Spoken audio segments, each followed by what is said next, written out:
I can't believe I'm standing here in the middle of this frenzied concert with a crowd of crazy fans cheering for this Isaac guy, who I don't even care about. Hi, I'm Hazel, by the way. When I agreed with my friends to go on this road trip all the way to Carolina to attend a skydiving festival, well, this wasn't exactly what I was expecting. Yeah, that's them, Ivy and Zoe, the girls who tricked me into thinking this, their idol's concert, was the opening of the festival. There I was, eagerly awaiting some amazing aerial display or something, but instead, I was stuck in Fanville. Ugh, why were they so loud? My hearing better not be permanently damaged from this. And as you can see, being the only calm one here, they placed me in charge of their fan cams. Worse still, why did I specifically order these custom matching hoodies for us all? It made me look like I was part of these groupies. Finally, this din was over, but I was stuck amongst the slow-walking fans, and where were my friends? I couldn't even call them as my battery had died. I'll just get a taxi back to our Airbnb rental, then contact them from there. I'm too exhausted anyway. Let's just get out of this place ASAP. Forget about this chaotic night, as I'll be having a bird's eye view of the world at the actual Fall Fest tomorrow, and that's all that matters. Wow, this festival had everything going for it. From attentive service, amazing live music, and great food.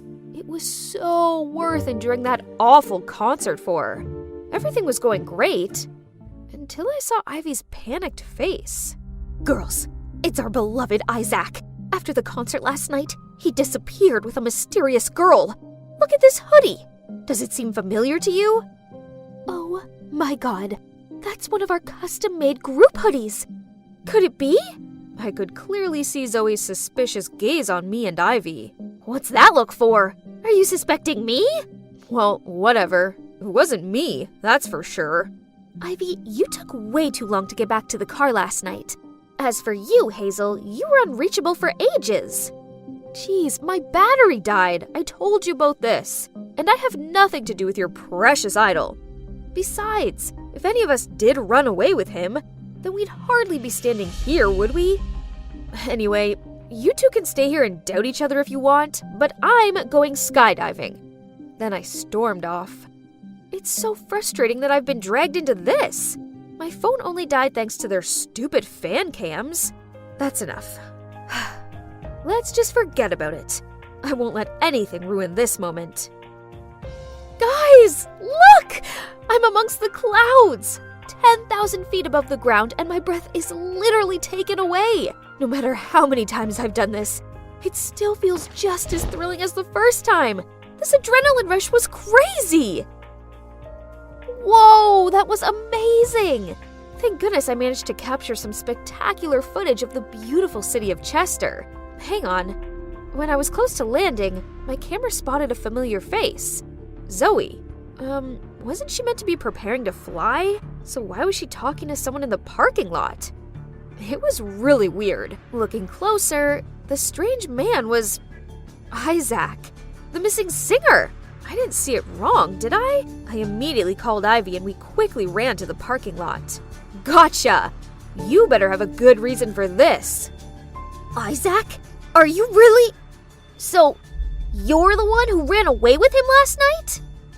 Zoe couldn't say a word at that point and kept trying to avoid eye contact with us. But eventually, under the harsh questioning from Ivy, she found her voice and told us everything. So, last night, when we were separated in the after-concert chaos, Zoe was trying to find us when she accidentally bumped into a guy in disguise. Guess what? Yep, it was none other than Isaac McGuire in the flesh. She almost screamed out his name, so he immediately covered her mouth and dragged her away. Realizing that Isaac was being chased, Zoe then put her hood up to cover her face and followed him without a question. This hectic schedule was just too much. I can't even remember the last time I had proper time for myself anymore. I need a break. Ugh, and I didn't care. But Ivy sure looked like she was going to drop a tear for her poor idol any second now. Well, you see? It's an emergency.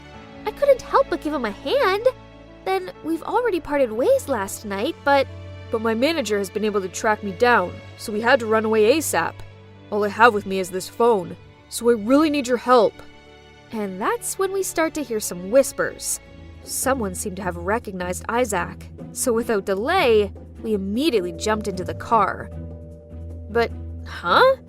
Who on earth was sitting next to me? Jeez, this girl's makeup was so flashy, and her perfume was so strong it made my throat lump up. Siren! You're Siren, aren't you? Oh, I adore your chemistry with Isaac in the movie. It's like you guys were born for each other. But, wait, are you two running away together? It turned out that the flamboyant girl was Siren, an emerging actress who was filming a movie with Isaac. Looking at the way she blushed while Isaac remained silent and didn't deny it, it was clear that they were a couple who took their romance off screen. Busy schedule? Exhausted? Nonsense. Obviously, he was just making excuses to spend time with his girlfriend. Oh my, you're even more beautiful in real life. Your face is a gift from heaven. OMG, Ivy needed to stop. Looking at Siren's smug face, she was clearly big-headed enough without any more flattery. But nope, Ivy continued gushing out a river of compliments at her. I mean, does she seriously like this actress that much? Your nose is so pretty from up close. Where'd you get your nose job? Hearing that, Siren immediately stopped smiling and covered her nose in annoyance, which almost made me burst out laughing. Chin shaving surgery, lip filler, nose job. How can she even act with such a stiff face? Sorry to bother everyone, but staying at a hotel is not a good idea right now. Can you guys help us find alternative accommodation? Yes. I volunteer to help you two. I watched in disgust as Ivy and Zoe frantically called and texted their acquaintances, but no one could help. Suddenly, Ivy turned to me and gave me her puppy dog eyes look. Hazel, you're our last hope! You must help us, please! Oh, not that again. Ivy knows I can't say no to her when she makes that pleading face. Okay, fine. Even though I didn't want to, I agreed to let them come to my family's suburban house for a few days. It'll only be a few days. I didn't want any of my family members to know I'd been there. Wow, I can't believe I hadn't been here in 10 years.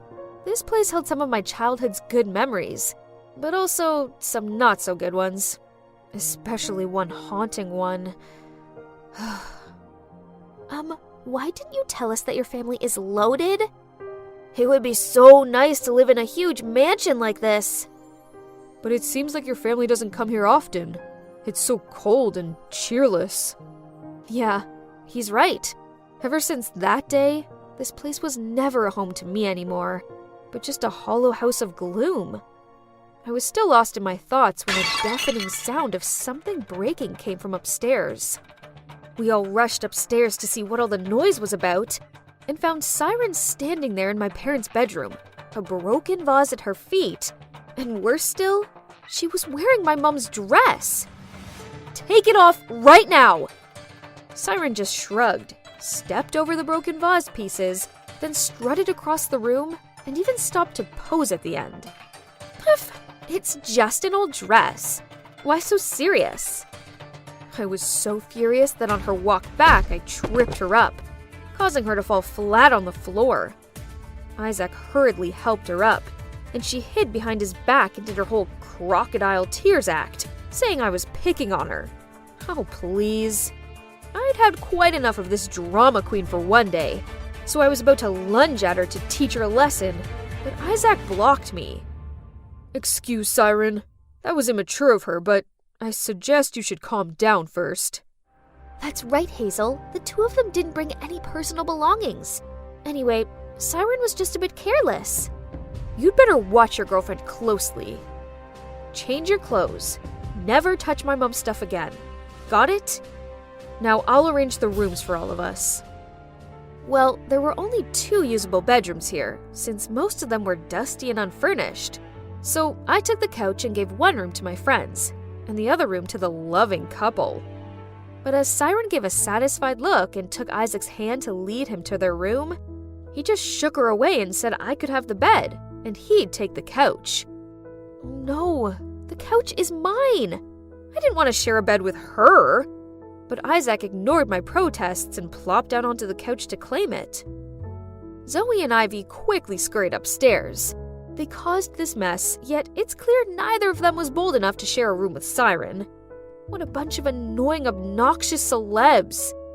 Anyway, I was exhausted. It was time for me to hit the sack. That girl better not snore. Siren started playing some dumb white noises, then instantly fell asleep.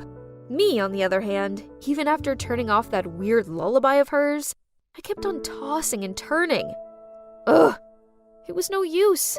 Sleep wasn't happening. So I left the room to get some air. I was about to go downstairs to get some water when I heard a piano playing.